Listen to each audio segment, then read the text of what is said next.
Son zamanlarda yeni bir çözüm süreci hakkında konuşuluyor. Çeşitli iddialar ortaya atılıyor. MHP lideri Devlet Bahçeli 1 Ekim'de Türk Meclisi'nin açılışında DEM Parti eş başkanı Tuncer Bakıran ve bazı DEM milletvekilleriyle tokalaştı.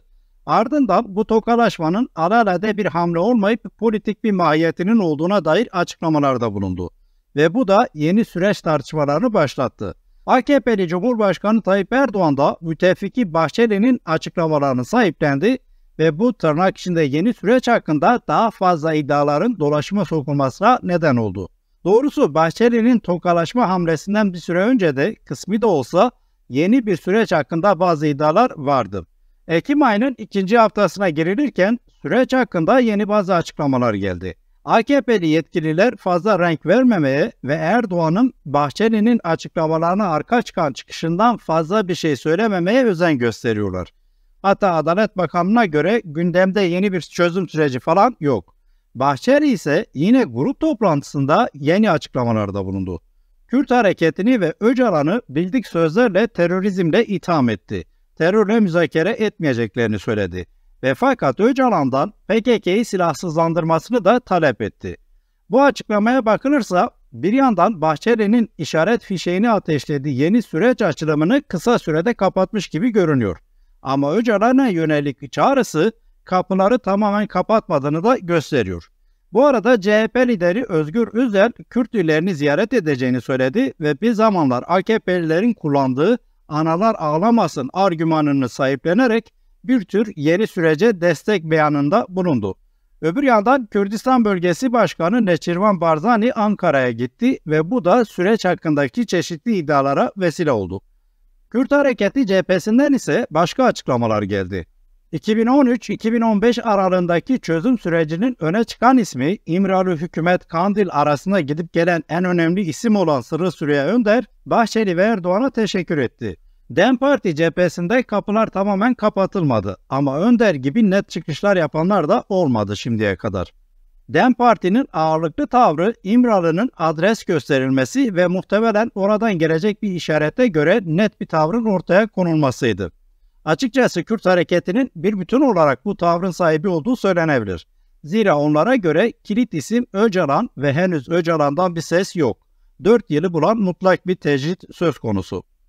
Esas dikkat çekici açıklama ise PKK yöneticisi Murat Karayılan'dan geldi. Karayılan, Bahçeli'nin merhabalaşmasına fazla bir anlam yüklenmemesi gerektiğini, ortada bir sürecin olmadığını, hükümetin mevcut politik gelişmeler karşısında yaşadığı sıkışıklıktan kurtulmak ve muhalefeti kendine göre dizayn etmek için bu tür iddiaları ortaya attığını ve bu tür oyunlara gelinmemesi gerektiğini söyledi.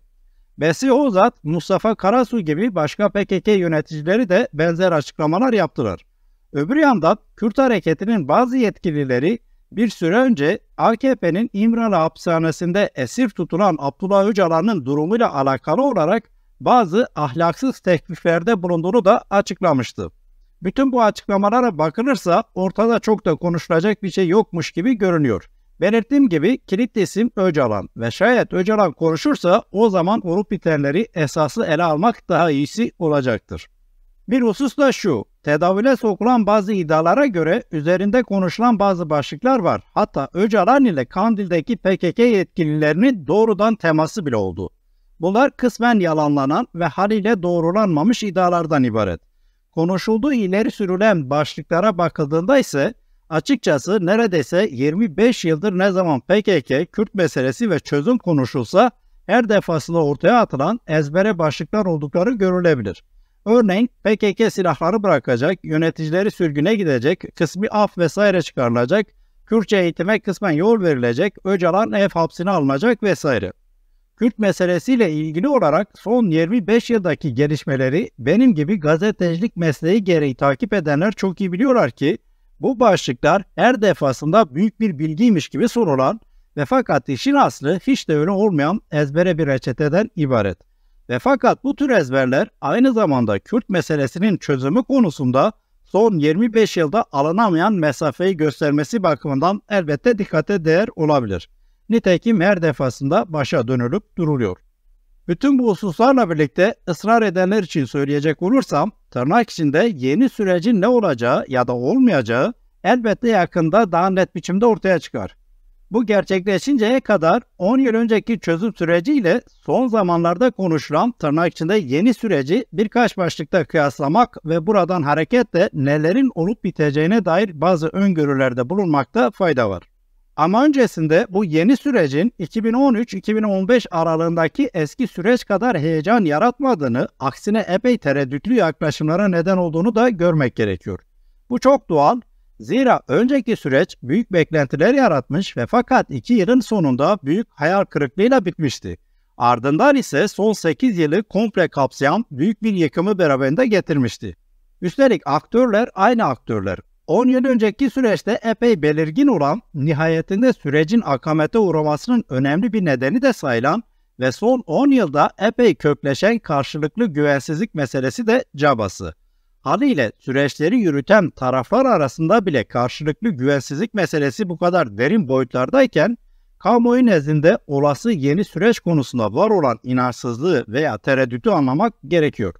Kaldı ki ortada hakikaten yeni süreç diyebileceğimiz şeye işaret eden herhangi bir somut gelişme de yok. Aksine Kürt hareketi böyle bir şeyin olmadığını açıkladı. Velev ki böyle bir sürecin bazılarının iddia ettiği gibi pişirildiğini kabul etsek bile şu açık ki Kürt meselesi 10 yıl önceki mesele değil ve yeni bir sürecin nasıl bir politik zeminde gelişmesi gerektiği gayet açık. Ve bu yeni durum örneğin dolaşımdaki 10 yılların ezberine dayanan iddialarla, yaklaşımlarla veya reçetelerle baş edilecek bir durum değil. Hele ki Bahçeli'nin terörist başı çağrı yapsın, teröriste Türk adaletine teslim olsun minvalindeki son derece ucuz ezbere açıklamalarıyla hiçbir gelişme olmaz. Ve bu hususlar da tereddütleri büyüten başka unsurlar. Tam bu noktada önceki süreç ile yeni süreç hakkında bazı ortak ve farklılaşan hususlara değinebiliriz. Öncelikle 2013-2015 aralığındaki çözüm süreci ile bu aralar konuşulan yeni süreci mümkün kılan temel faktörlerin ne olduğuna bakılabilir. Kürt hareketi açısından esasında 1990'dan bu yana Türk devleti ile bir şekilde diyalog kurmanın ve Kürt meselesinin çözümünü konuşabilmenin her zaman temel bir siyasi tercih olduğu kaydedilebilir. Haliyle olası her fırsatı bir şekilde değerlendirmek isteyeceklerini söyleyebiliriz. Yeter ki karşı taraf yani devlet kanadı bu tür süreçlere doğru adım atsın. Bu nedenle Kürt hareketi açısından süreçleri mümkün kılan koşulları bir tarafa bırakıp esas Türk devletini bu tür süreçlere zorlayan faktörlere bakalım. Genel geçer bir tasnifi esas alacak olursak diyebiliriz ki süreçleri zorunlu kılan iç ve dış koşullar var. Peki bunlar nedir? 2005-2015 aralığındaki çeşitli çözüm süreçlerine yani örneğin Erdoğan'ın Diyarbakır hamlesi, demokratik açılım, Oslo görüşmeleri, çözüm süreci vesaire bütün bunlara bakılırsa süreçlerin bir tarafı olan AKP açısından iç faktörlerin önemli olduğunu görebiliyoruz. Pek çok başlık sıralanabilir ama bence en önemlisi işteki epey zorlu geçen iktidar savaşıydı. Tayyip Erdoğan'ın partisi 2002'den beri tek başına hükümeti kuran iktidar partisiydi. Ama örneğin 2007'de görüldüğü üzere Cumhurbaşkanı adayını epey zorluklarla karşılaşarak belirleyebiliyordu. Erdoğan'ın karşısındaki temel devlet gücü ise orduydu. Erdoğan için aşılması gereken temel engel buydu. Bu nedenle bir yandan Fethullah Gülen tarikatı vesaire oluşumlarla kurduğu ittifaklar aracılığıyla yol almak isterken, öbür yandan ordunun son 40 yılda iktidarını tahkim eden önemli bir rant alanını zayıflatmak istiyordu.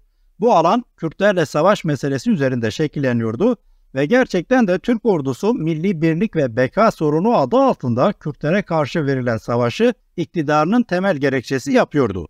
Tayyip Erdoğan, Kürt meselesinde elde edeceği herhangi bir olumlu sonuçla karşısındaki ordu engelini aşabileceğini düşünüyordu. Tabi ayrıyeten ekonomik ve siyasi istikrarsızlığın temel nedeni olan bu meselenin halledilebilmesiyle Erdoğan'ın elde edebileceği oylar vesaireye dair hesaplar da vardı. Pek çok yalpalanmaya karşın Tayyip Erdoğan 2015'e kadar Kürt meselesinde çeşitli çözüm aşamalarını devreye koymakta kararlı durdu. Bu arada ortağı Gülen tarikatıyla orduyu epey geriletmeyi de başarmıştı. Ancak 2013'teki esas çözüm hamlesi sırasında bu kez karşısında Gülenciler de vardı. Bu da bu son çözüm hamlesini epey zorlayan bir iç faktör haline geldi. 2015'e kadarki sert kapışmada Gülenciler büyük darbe yedi ama tamamen bertaraf edilemediler. Bu süreçte kritik önemde bir de seçim oldu ve AKP 2002'den beri ilk kez tek başına hükümet kurabilme çoğunluğunu kaybetti. İşte bu aşamadan sonra çözüm süreçlerinin tarafı olan AKP her şeyi ters yüz etmeye başladı. Bunun bir nedeni işte bu bahsettiğim içteki hesapları bozan gelişmelerdi. Tayyip Erdoğan orduyu iktidarı önünde engel olmaktan bir şekilde çıkartmıştı ama henüz atması gereken bazı adımlar vardı.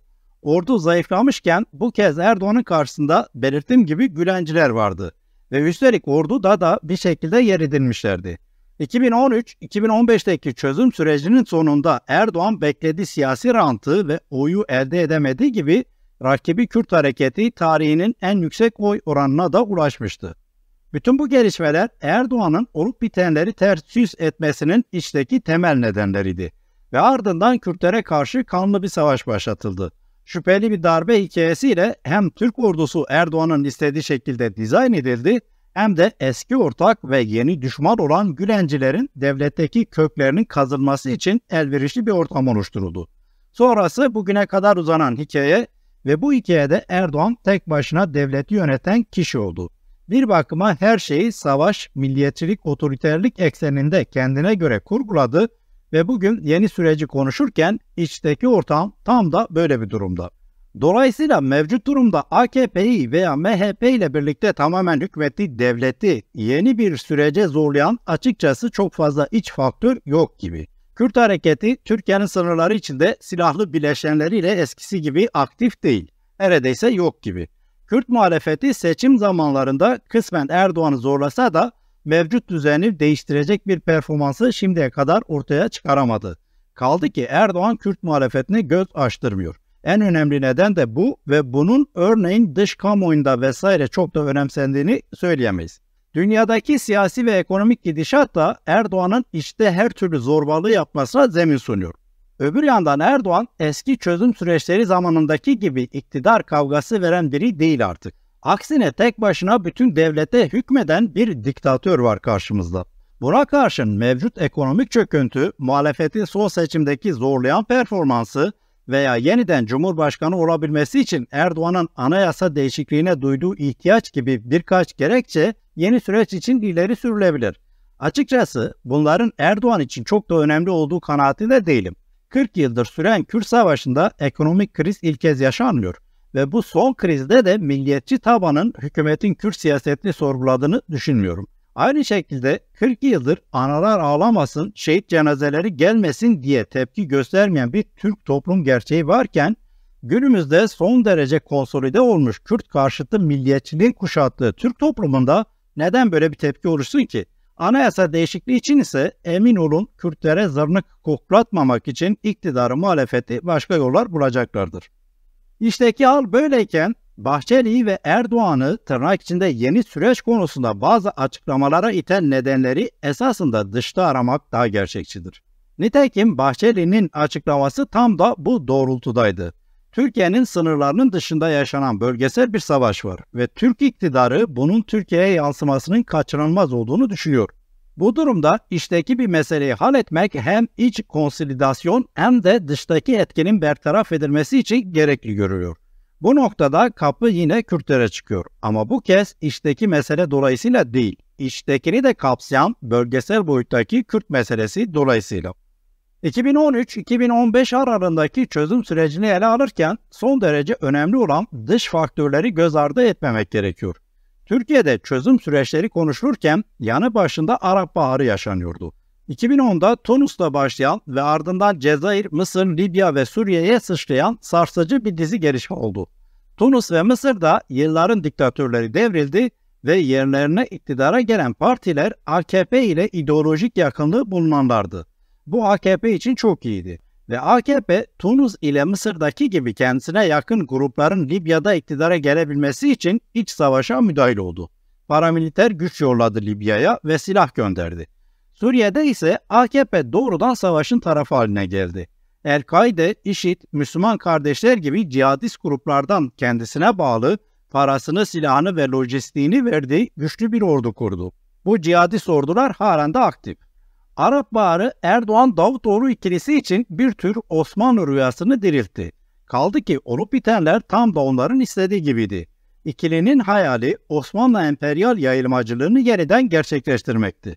Bunun için içte Kürt meselesine harcanan enerjinin bu yeni yayılmacı siyasete kanalize edilmesi kârlı olacaktı. Hem içte sorun olmayınca dışarıya yayılmak çok daha kolay olacaktı. İşte içteki çözüm sürecini bir bakıma mümkün kılan en önemli dış faktör buydu. Hesap basitti. Kısmi bazı kültürel haklarla Kürt hareketi razı edilecekti. Buna karşın esas olarak kendi ifadeleriyle terör meselesi bitirilecekti ve bu sayede dışarıya daha rahat yayılabileceklerdi.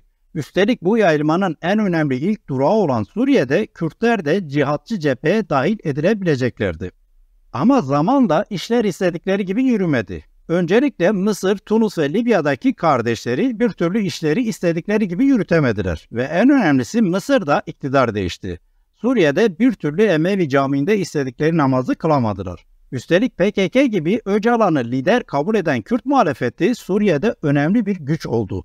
Cihatçı cepheye eklemlenmediği gibi Kürdistan'ın Suriye'deki parçasını kontrol etti ve fiili olarak o günden beri bağımsız şekilde yönetiyor.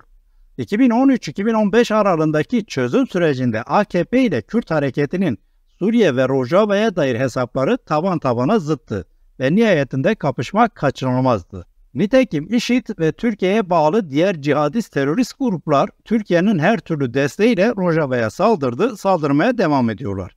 Bununla da yetinmeyen Türkiye bizzat ordusuyla sahaya indi ve Afrin, Cerablus, Grisipli, Serikani gibi bazı yerleri işgal etti ki bu yerler Kürt muhalefetinin kontrol ettiği alanlardı. İşte 10 yıl önceki çözüm sürecinin hem başlatılmasında hem de bitirilmesinde bu dış faktörler de daha önce bahsettiğim iç faktörler kadar hatta belki daha fazla etkili oldu. Bugün de şayet yeni süreç hakkında konuşuluyorsa bunun muhtemelen tek nedeni dış gelişmelerdir. Dış faktörler bu kez AKP'nin her şekliyle kolladığı ve desteklediği cihadist Hamas'ın 7 Ekim 2023'te İsrail'e düzenlediği saldırılarla başlayan ve bugün bölgesel bir hal almış olan savaşla ilgilidir. Savaş İsrail-Hamas arasında başladıysa da arada geçen bir senenin ardından esas aktörlerin savaşına dönmüş durumda. Bugünkü bölgesel savaş İsrail ile İran arasında yaşanıyor. İsrail önce Hamas'ı kımıldayamaz hale getirdi. Ardından benzer bir planı Lübnan'da yürütüyor. Ve böylece Hamas'ın destekçisi Hizbullah'ı da kımıldayamaz hale getirmek istiyor. Arada da İran'a son derece stratejik saldırılar yaptı ve yapmaya devam ediyor. Hamas ve Hizbullah'tan söz ederken elbette bunların İran'ın Orta Doğu'daki vekil güçleri veya paramiliter yapıları olduğunu unutmamak gerekiyor. Bu yüzden İsrail'in bunlara karşı savaşı doğrudan İran'ı işin içine çekiyor. Nitekim İran da zaman zaman İsrail'e saldırdı ve şimdilik iki esas güç arasındaki savaş kontrollü şekilde devam ediyor. Sonrasında işin rengi tamamen değişebilir. Anlaşıldığı kadarıyla İsrail önce kendisini çevreleyen İran'ın vekil güçlerini etkisizleştirmeye çalışacak. Hamas ile Hizbullah'a yaptığı bu zaten. Ardından İsrail'in İran'ın Suriye ve Irak'taki uzantılarını çok daha şiddetli biçimde hedef alması sürpriz olmayacak. Ki İsrail zaten zaman zaman hem doğrudan İran'ı hem de onun Suriye ve Irak'taki yapılarını hedef alıyor ve böylece onları da tepkisiz bırakmaya çalışıyor. Ama belirttiğim gibi İsrail topyekün bir saldırı yerine İran'ın kapasitesini tam anlamıyla ortaya çıkaran, hem içte hem de bölgedeki güçlerini yıpratan ve tehdit olmaktan çıkaran zamana yayılmış bir saldırı stratejisini izliyor. En nihayetinde hedefte İran'ın olduğu kesin ve savaşın nasıl sonuçlanacağını zaman gösterecek. Ama mevcut gidişatta İran'ın ve bölgedeki paramiliter güçlerinin zannedildiği kadar İsrail'i yenebilecek güçlü bir kapasiteye sahip olmadıkları ve epey zarar gördükleri görülüyor. İşte bu İsrail-İran savaşı elbette Türkiye'yi doğrudan etkileyecek. Yeni sürecin işaretini veren Bahçeli ve Erdoğan da bunun farkında. Burada da kadim mesele yani Kürt meselesi tekrardan görünür oluyor. Zira bu mesele pek çoklarının ileri sürdüğü gibi Türkiye'nin bir iç meselesi olduğu kadar aynı zamanda bölgesel ve olaya müdahil olan taraflar esas alınırsa basbayağı uluslararası niteliği olan bir meseledir. Üstelik bu bugün olan bir şey değil. En kestirmeden 1920'lerin başından beri böyledir.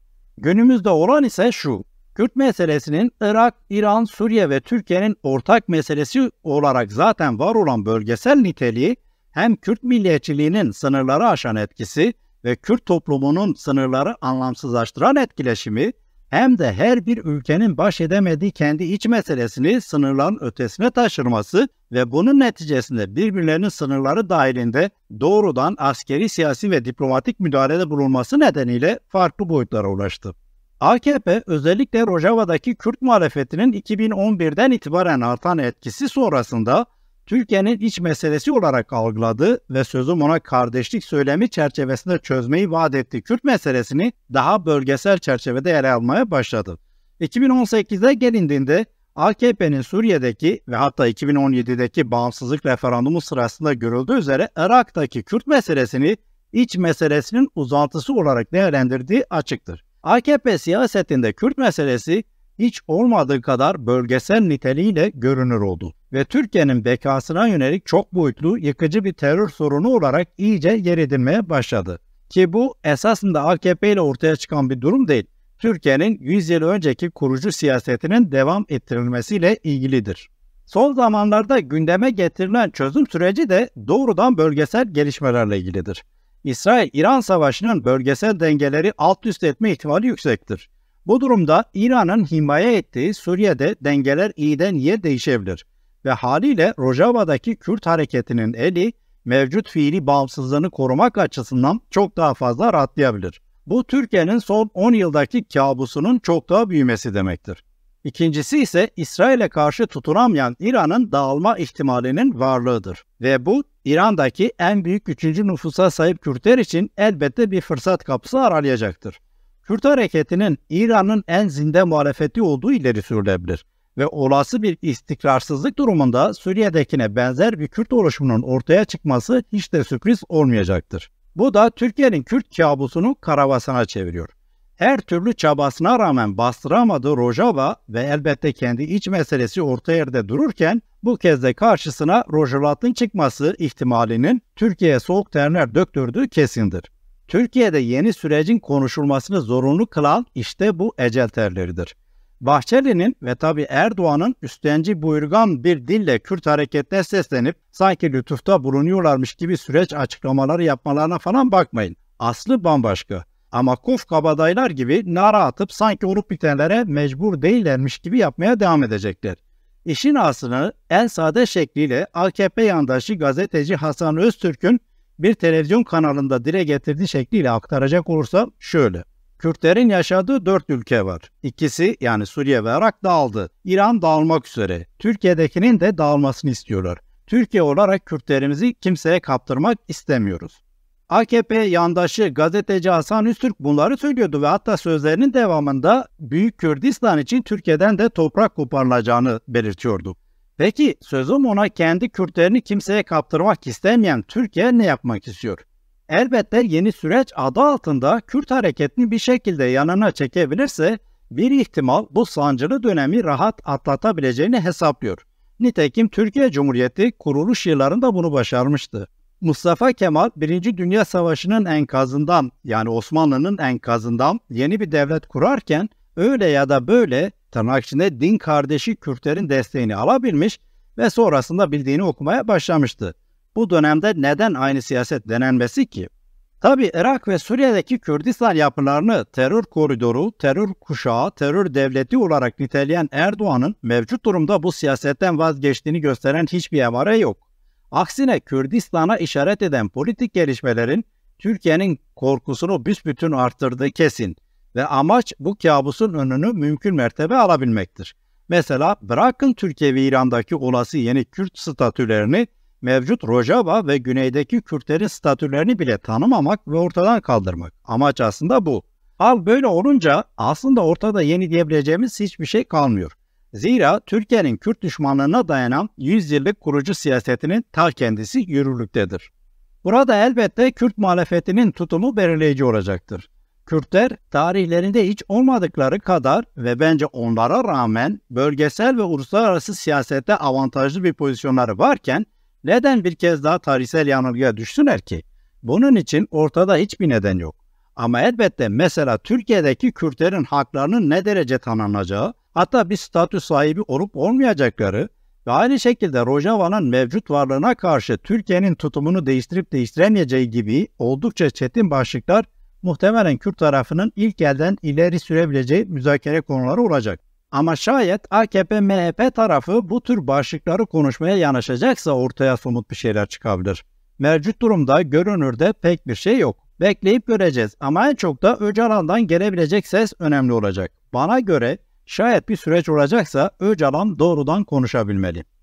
İşte böyle yeni denilen sürecin başarılı olsun ya da olmasın, Kürt hareketiyle mutabakata varılsın veya varılmasın, epey boyutlu olacağı ve sarsıcı sonuçlar doğuracağı rahatlıkla öngörülebilir.